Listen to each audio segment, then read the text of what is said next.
Paano nga ba makikita ang mga chat niya mismo sa ating messenger? Ibig sabihin, kung may mag-chat sa ating anak o kaya jowa, ay malalaman natin doon mismo sa ating messenger.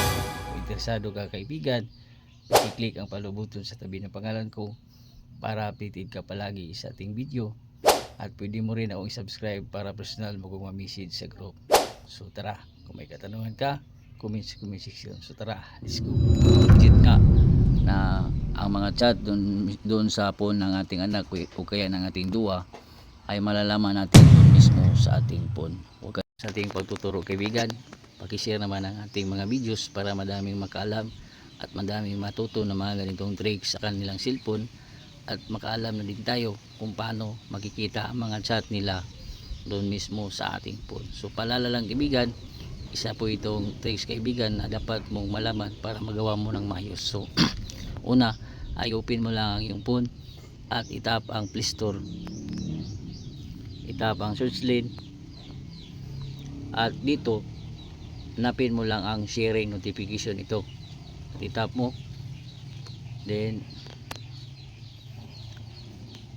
pag nahanap mo ang ganitong sharing ganitong app, ay talagang napakaganda nito kaibigan. So nasubukan ko na to, talagang legit to na app. So i-install mo lang sa iyong phone, sundan mo lang ito hanggang matapos kaibigan, at antayin lang natin mag 100% ito.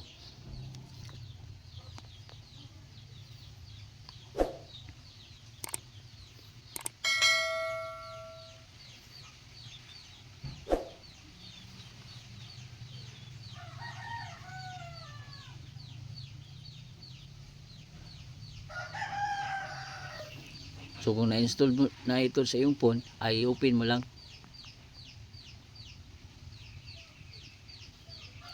Then itap mo lang itong next sa baba, itong tap mo lang itong next uli, next, then done. Then dito magsa-sign up lang tayo, okay? Kasi nga wala pa tayong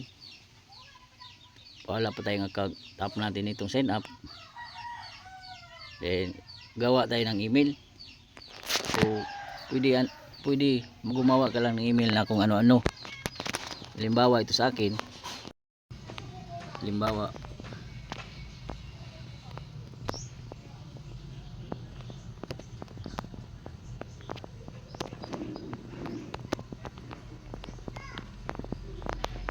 yan, at lagyan mo lang ng password.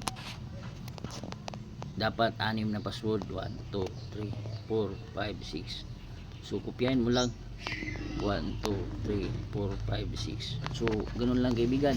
So magsa-sign up lang tayo, okay? So ayan, na-sign up na natin. So isip lang natin, at wag lang natin itong galawin para hindi tayo nila monitor. So magpupunta natin ang phone ng ating anak o kaya ng ating jowa at i-install natin ang ganoong app. So tap lang natin yung check. So ngayon puntahan natin ang phone ng ating anak o jowa. Okay, open mo lang ang phone ng iyong anak o kaya ng iyong jowa kaibigan. Ay gagawa tayo ng isa namang application doon sa kanyang phone. So i-open mo lang ang kanyang Play Store, itap mo itong search lane,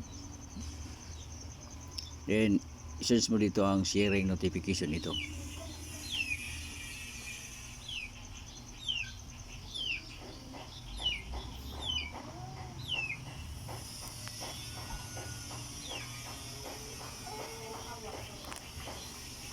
So i-open mo lang itong sharing notification,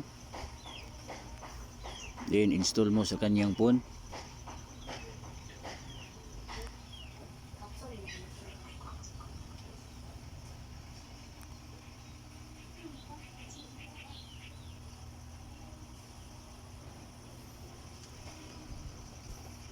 So pag na-install na, i-open mo lang,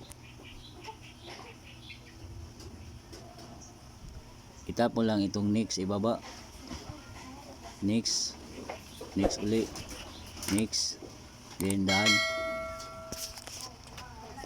And then dito magla-login lang tayo. So kopyahin lang natin yung email na ginagawa natin kaina doon sa kabilang phone. So paalala lang, phone po ito ng yung anak o kaya ng yung jowa. So ilagin lang natin.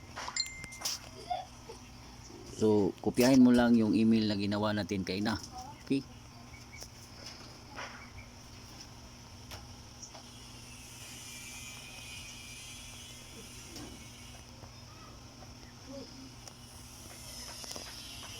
Then yung password ilagay mo din, kailangan magkapareho.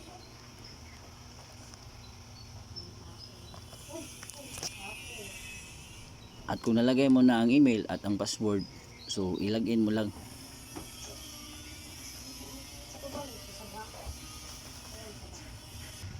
So ayan, nalagin na natin at pipili lang tayo ng mga apps na gusto natin i-monitor. So scroll down tayo.